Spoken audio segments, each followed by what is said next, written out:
Chapter 5 of The Princess Galva by David Whitelaw. This LibriVox is in the public domain.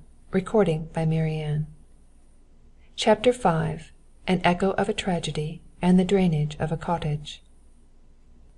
As Edward was, after sending in his slip of paper, ushered into the private office, a tall, gaunt man of unmistakable solicitor type rose from his desk and crossed over to him with extended hand. Edward put his out also, and winced somewhat as it was tightly engulfed by the bony fingers of the solicitor. "Mr. Sydney, I understand." Edward Povey bowed. He had no great liking for telling lies, and he preferred to act them where possible. Mr. Abraham Nixon handed a chair to his visitor, and, reseating himself at his desk, picked up a telephone receiver and inquired for Mr. Crooks, asking that gentleman to kindly be sure that they were not disturbed for at least 1 hour. At this Edward grew cold with apprehension. It seemed to him that there was something of an ordeal in front of him. Mr. Nixon's words, however, somewhat reassured him. "I understand from Baxendale that you are entirely ignorant of the subject referred to in his letter, Mr. Sydney."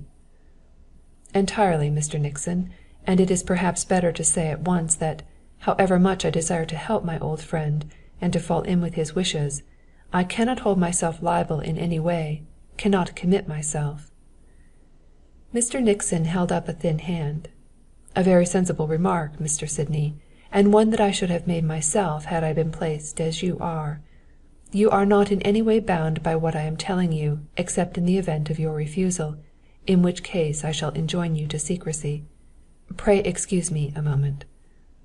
Selecting a flat key from a ring he took from his pocket, Mr. Nixon left the room, returning in a few minutes with a small deed box, on which was painted in white letters, "Galva, Baxendale." This Mr. Nixon placed upon a small side table, and selecting a flat key from the bunch on his ring, inserted it in the lock.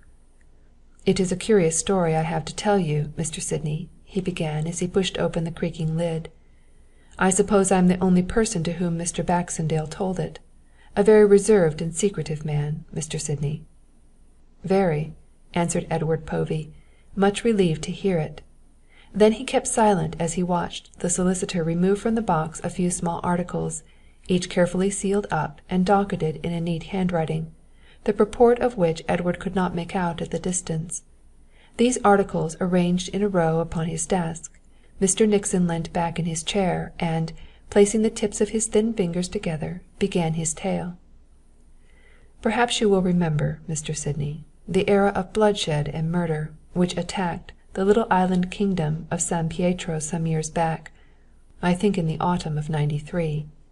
It was, in its way, as virulent as the Paris Revolution, but San Pietro is a small kingdom, and although quite independent was not able to withstand the pressure of her more powerful neighbors. Spain being the nearest, has always had a word to say in the San Pietro politics. The result was that the crisis was as short-lived as it was terrible. The reigning family had been put to death at the outburst of the revolution. The king, a rather pleasure-loving sort of person, had enjoyed some popularity among his subjects, but his marriage with an actress whom he had met in Vienna inflamed the ladies of the court, and, through them, their husbands. Most of these were officers standing high at court, or in the army, and considering their wives insulted by the presence of an actress upon the throne, planned the assassination under the cloak of politics. The result was the terrible doings at the palace at Corbo on that night in October. Baxendale, then a middle-aged man travelling on business in Spain at the time, took ship across to San Pietro, intending to send first-hand news to a paper he was interested in New York. Once arrived, however, he found more difficulty in returning. The dictator whom the people had set up was very rigid in the matter of censorship, and not only could poor Baxendale get no news through, but he himself was politely but firmly told he could not leave the island. One afternoon about 3 or 4 days after the massacre he was taking a walk through the Sebastian Park, which I understand is on the edge of the capital, and merges from cultivation to the wild tract of forest land which lies to the north. Baxendale had walked further than he had intended, and was surprised to find of a sudden that the sun was sinking. As he turned to retrace his steps a curious sound came to his ears, that was for all the world like the cry of a child. The forest at this place was very dense, the branches of the tall pines interlacing overhead, whilst the undergrowth was thick enough to hide objects at a few yards. Baxendale parted the bushes and forced a way through them in the direction from which the cries seemed to come. The wailing had stopped, and he was telling himself that it was some forest beast he had heard when it was taken up again, and now he made out the low crooning of one who hushes and soothes a baby. At this he moved faster, and in a few moments came upon a tumble-down hut, such as is used by the charcoal burners of the woods. He had not been heard, for the crooning still continued and was evidently having the desired effect, as the child's cries had ceased. His light tap at the crazy-hinged door was answered only by the sudden cessation of the voice and a dead silence. Then he cautiously pushed open the door. It was a poor enough place, indeed little more than a ruin, and, in the dim light, Baxendale told me he could not at first make out any definite object. As his eyes grew more accustomed to the gloom, however, he made out the figure of a woman. She was standing facing him. He could not see her face clearly, but her whole attitude was one of defiance, and she seemed to be standing at bay, guarding something behind her. Baxendale could make out a bench on which were rolled a few clothes. Just then a ray of the setting sun pierced the branches and illuminated the interior of the hut. On the heap of clothes was a little baby girl about 2 years of age. The red rays played around the curly head, and Baxendale was smitten to the heart as he looked from the sleeping babe to the woman, who, seeing in Baxendale a friend, had sunk down on the earth floor and was silently weeping. Mr. Nixon paused and cleared his throat. He looked at his listener for signs of attention. The latter, who had almost forgotten the part he was playing, in his interest in the tale that was being told to him, nodded his head, and asked if Mr. Nixon objected to tobacco. The two men smoked for a few moments in silence. Then the solicitor resumed the tale. Beyond this I know very little, and that little I will tell quickly. Baxendale came to this office in the spring of '98 and told me all this. The little child on wakening had held up her arms to him and smiled. The good fellow could not withstand the mute appeal, and resolved then and there that she should be his charge. Afterwards, when he had gotten them safely across to England, the woman who was the child's nurse told him the history. She had been afraid to do so earlier for fear it would have altered Baxendale's intentions, and she was too anxious to set her back to San Pietro to risk that. The baby girl was the Princess Miranda, only child of the ill-fated King and Queen of San Pietro.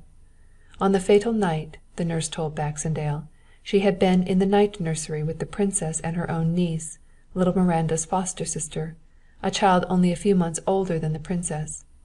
She told him how she had seen the flare of torches and heard the clamor, and how the distracted queen had rushed in shrieking for her baby, and had caught up what she thought was her little one, and with it under her robe had fled to what she fondly considered was a place of safety. As events proved, there was no place of safety for that unhappy woman that night, and when the next day the bodies were laid to rest in the royal vault, a little dead child was buried with the queen, but it was not the Princess Miranda, although the monument that was raised by the tardy conscience of the San Pietro people is engraved with her name. Since the Revolution, the political state of San Pietro has been somewhat uncertain. The people are simple and loyal folk at heart, and it was not long before they discovered the real reason of the uprising.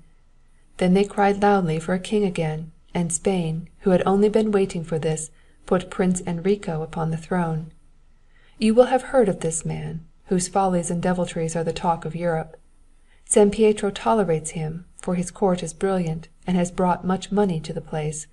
In fact, the whole island, and more especially the capital, is now one of the pleasure centres of Europe.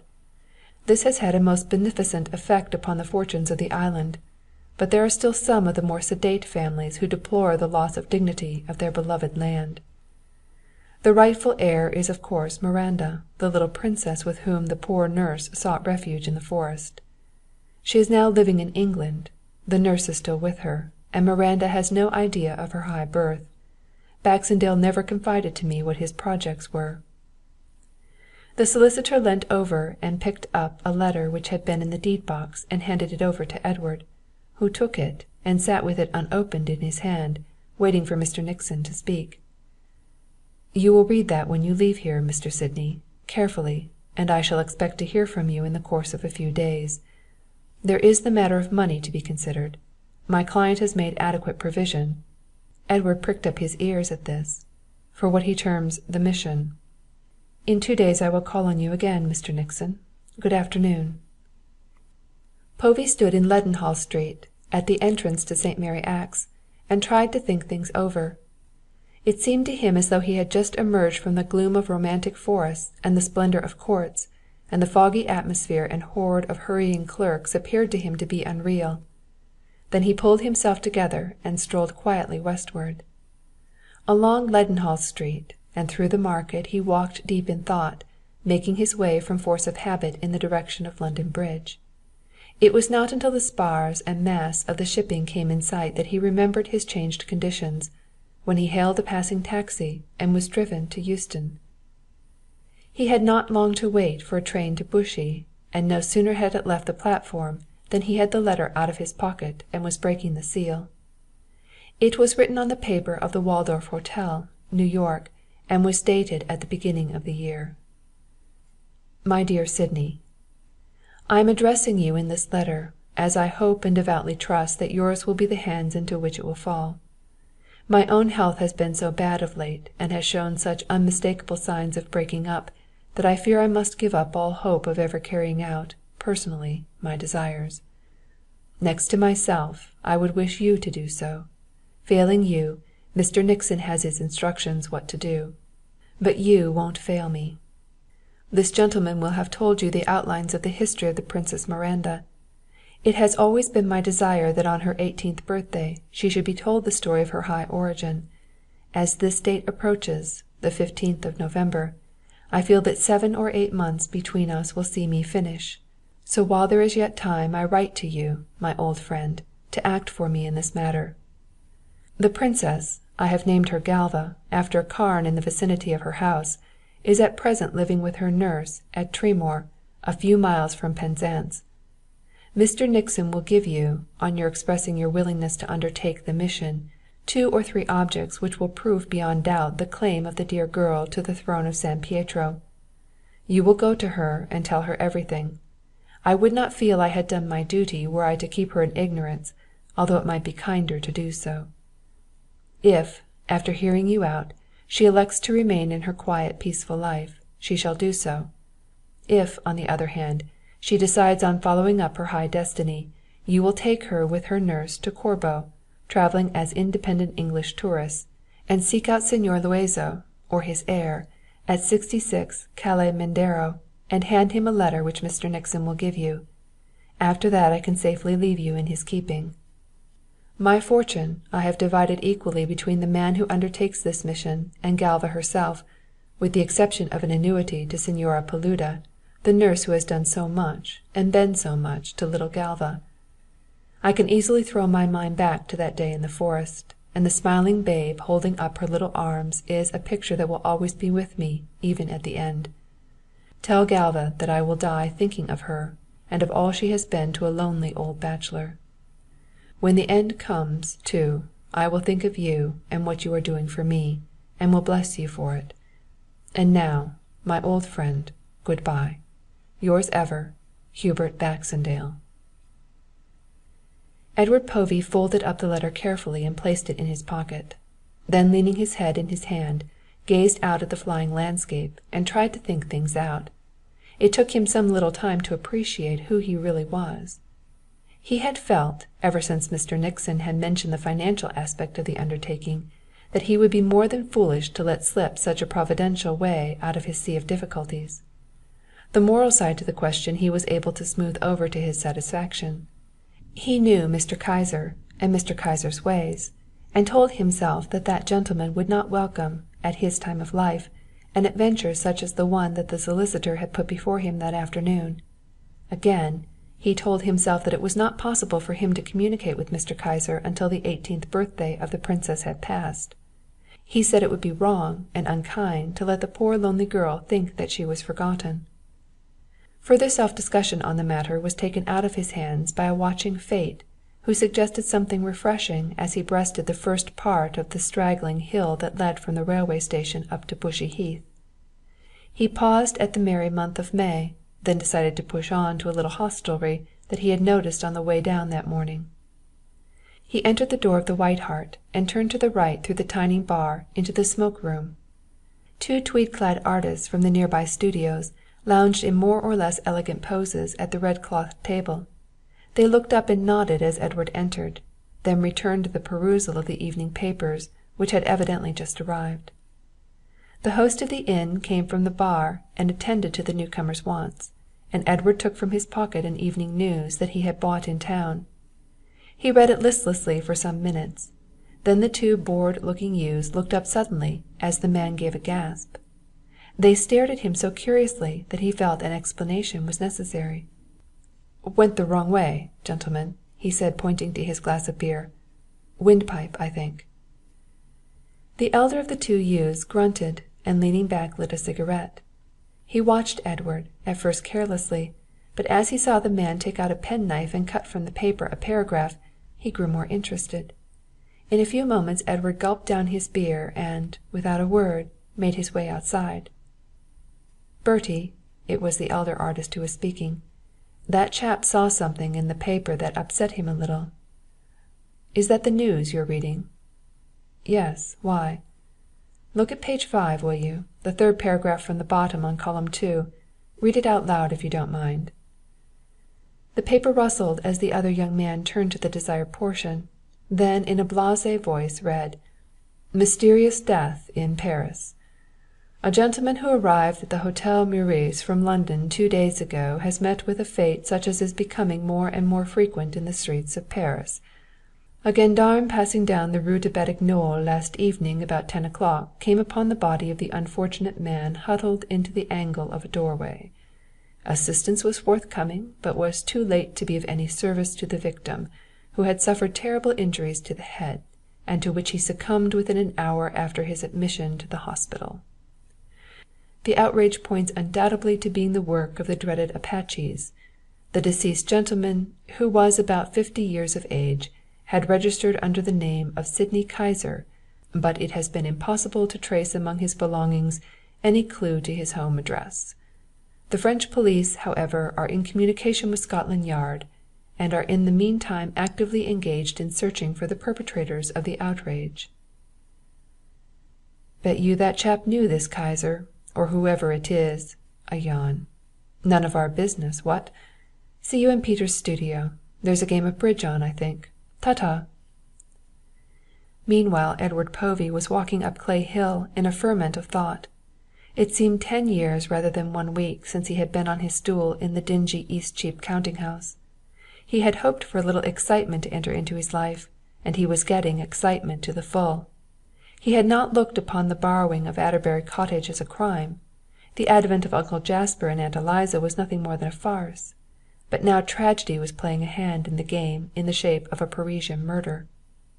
He stopped suddenly as a thought struck him. It could not be long before Mr. Kyser's business friends heard of his death, when visits would be paid to his houses, to Grosvenor Square and to Adderbury Cottage. It was easy enough quietly to leave the place himself and to take Charlotte. With uncle and aunt it was different. Various schemes entered into his head for effecting their departure, schemes that made poor Edward think that given opportunities he would have made a first-class criminal. The ruse upon which he finally decided was an inspiration. He laughed to himself as the absurd simplicity of it all came home to him. He retraced his steps to the village, this time choosing the Red Lion, and engaged a fly to carry him down to Watford, where he entered the same hotel that he had patronized in the morning. He made straight for the writing-room, where he remembered having seen some headed note-paper.